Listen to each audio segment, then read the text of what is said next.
जय भारत साथींनो, सत्यमेव जयते वार्तामध्ये आपले स्वागत आहे। सोमवार दिनांक 19 ऑक्टोबर 2020 रोजी डॉक्टर बाबासाहेब आंबेडकर भवन दादर पूर्व या ठिकाणी पत्रकार परिषदेचे आयोजन करण्यात आले होते। या पत्रकार परिषदेमध्ये आयु भीमराव आंबेडकर राष्ट्रीय कार्याध्यक्ष भारतीय बौद्ध महासभा तसेच राजेंद्र पाल गौतम समाज कल्याण मंत्री दिल्ली हे मान्यवर उपस्थित होते।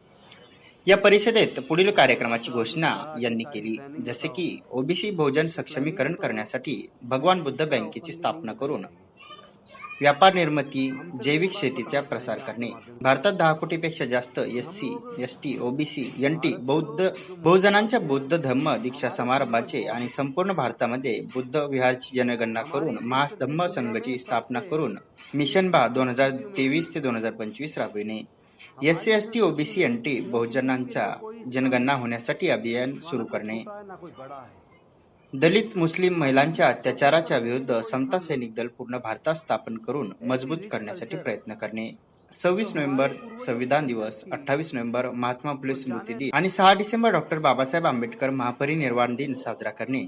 त्याचबरोबर 3 जानेवारी, 9 जानेवारी व 12 जानेवारीला सावित्रीबाई फुले, फातिमा शेख आणि राजमाता जिजाऊ जयंती साजरी करणे व अन्य सर्व बहुजन महापुरुष यांची जयंती साजरी करणे। शेवटी या पत्रकार परिषदेमध्ये संविधानाची शपथही या मान्यवरांच्या उपस्थितीत घेण्यात आली। विश्वास, धर्म, उपासना की स्वतंत्रता जो संस्था बाबा साहब अम्बेडकर ने स्थापित की है, जो संस्था के माध्यम से इस देश में धम्म क्रांति हो गई। 14 अक्टूबर 1956 में कई लाख लोग यहाँ महाराष्ट्र के बौद्ध बन गए। आज समय आया है कि बाबा साहब की धम्म क्रांति पूरे देश भर में लेके जाए।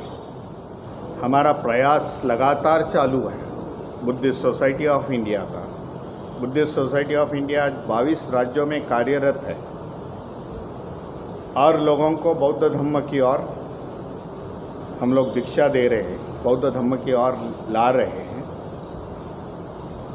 हम किसी की आलोचना नहीं करना चाहते, किसी धर्म पर टीका टिप्पणी नहीं करना चाहते हैं, लेकिन भगवान गौतम बुद्ध का जो समते का मार्ग है, भाईचारा है, करुणा है, वो हम लोगों में बांटने की व्यवस्था कर रहे हैं। बाबा साहब के धम्म क्रांति के बाद आज 64 सालों के बाद हमको ये महसूस हुआ है कि जो शेड्यूल कास्ट, शेड्यूल ट्राइब के लोग हैं, दलित हैं, वो बाबा साहब के धम्म क्रांति में आ रहे हैं। पिछले 6 सालों में जो सरकारें आज बैठी हुई है केंद्र में या राज्य में, जो अत्याचार ज़्यादा बढ़ गए, शोषण व्यवस्था बढ़ गई, इसके लिए ये समाज आज सोच रहा है कि भाई कोई पर्याय दिख रहा है क्या। तो बौद्ध धम्म उनको पर्याय है, मैं समझता हूँ। इसी माध्यम से ओम प्रकाश जी मौर्य, गौतम जी, इन्होंने सहकार्य इनको देने का मैंने वादा किया है और हम सब मिल के इस आने वाले 2021 में भी जनगणना है, सेंसस है, और पता चलेगा कि कई करोड़ लोग आज बौद्ध धर्म की दीक्षा लेके अपना रजिस्ट्रेशन बौद्ध करने वाले हैं। इस देश में गौतम जी ने बताया कि जो इतिहास था वो इतिहास आज दड़पता जा रहा है। इस देश में 1200 साल बौद्ध राजाओं ने राज्य किया है। सोने की चिड़िया थी। सम्राट अशोक के ज़माने में 12 विद्यापीठें थी, यूनिवर्सिटीज़ थे। जैसे बौद्ध धर्म का यहाँ ह्रास हो गया, यहाँ से कमकुवत हो गया, मैं समझता हूँ वहाँ से इस देश की अधोगति में शुरुआत हो गई। आज ये इस नतीजे पर हम लोग पहुँच रहे हैं। हमारा प्रयास रहेगा सभी लोगों का कि फिर से इस देश को वैभवशाली इतिहास देने का हम प्रयास करेंगे। यही है हमारी बात। Thank you.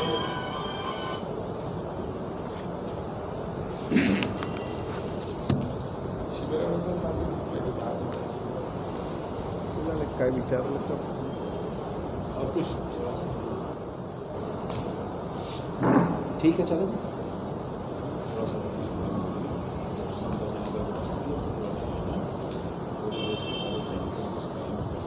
चलो ये भी बता देते हैं, मैं खुद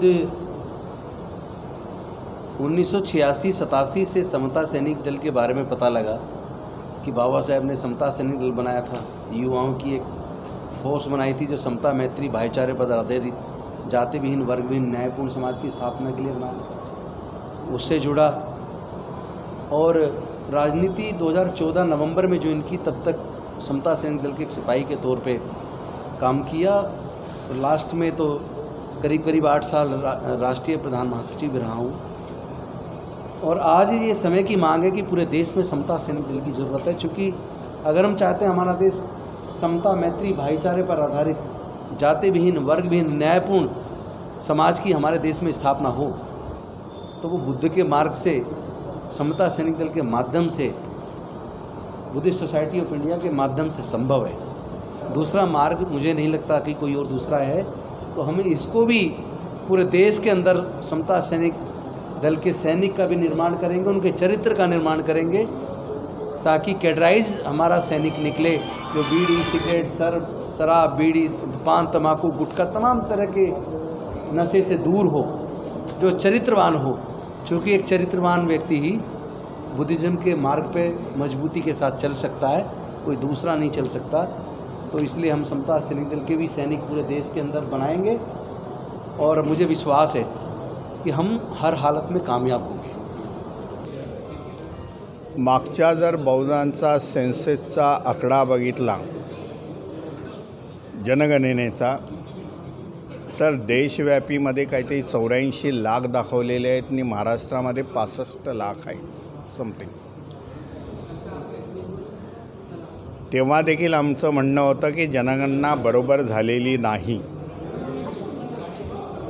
11 वर्षानंतर हा आता प्रयास आमचा झालेला आहे की सोशल मीडियाच्या माध्यमातून भारतीय बौद्ध महासभेच्या शाखांच्या माध्यमामधून की जनगणना होत असताना जो फॉर्म ते कर्मचारी जे काही सरकारी लोक येतील तो जनगणनेचा फॉर्म स्वतः भरतोय की नाही ते बघून घ्या। तो पेन्सिलने भरत असेल तर त्याला सांगा बाबा पेनाने आमच्या समोर भर, आणि त्या माध्यमामधून धर्माचा कॉलम असेल त्याच्यामध्ये बौद्ध लिहा, दुसऱ्या कॉलममध्ये आम्ही कुठून आलो आहे तर अनुसूचित जातीमधून आलो आहे, आमची सबका जातीच्या कॉलममध्ये आपण कुठले आहोत, मार आहोत, मांग आहोत, सांबार आहोत, हे सगळं मेन्शन करणं गरजेचं आहे। जनगणनेचा फॉर्म असा मध्ये अर्धवट सोडून जमणार नाही। काही मध्यंतरी सोशल मीडियामध्ये उलटसुलट बातम्या आल्या, कन्फ्युजन निर्माण करण्याचा इथे प्रयत्न होतोय। आणि महाराष्ट्रामध्ये निश्चितच ही जनसंख्या बौद्धांचं पॉप्युलेशनची जनसंख्या वाढलेली दिसेल काही करोडोमध्ये। पण आम्ही भारतीय बौद्ध महासभा महाराष्ट्राचाच विचार करत नाही तर संपूर्ण देशाचा विचार करतो आहे। 22 राज्यामध्ये भारतीय बौद्ध महासभा कार्यरत आहे आणि त्या माध्यमांमधून त्यांचं प्रबोधन आम्ही करतो आहे की येणाऱ्या सेन्ससमध्ये कसं करावं म्हणून। आज अनेक जाती देशामधल्या प्रांतामधल्या आज त्यांचा कल त्यांचं प्रबोधन हा बौद्ध धम्माकडे आहे। 6 वर्षामध्ये मागच्या 6 वर्षापासून बघितलं तर देशामध्ये जी राजकीय सत्ता आज केंद्रामध्ये आणि विविध राज्यामध्ये आहे, त्याच्यामुळे अनुसूचित जाती जमातीवरती, दलितांवरती, पिछड्यांवरती जे हल्ले झालेले आहेत त्या हल्ल्याच्या माध्यमामधून लोकांमध्ये एक प्रकारची चीड निर्माण झालेली आहे। ज्या व्यवस्थेमध्ये आहेत, ज्या धर्मामध्ये आहेत, तिथून त्यांना आज हा सर्व कंटेंट आपल्याला पाहायला मिळणार आहे सत्यमेव जयते वार्ता या यूट्यूब चॅनलवर। आणि लवकरात लवकर सबस्क्राईब करा सत्यमेव जयते वार्ता आणि बेल आयकॉनवर क्लिक करायला विसरू नका।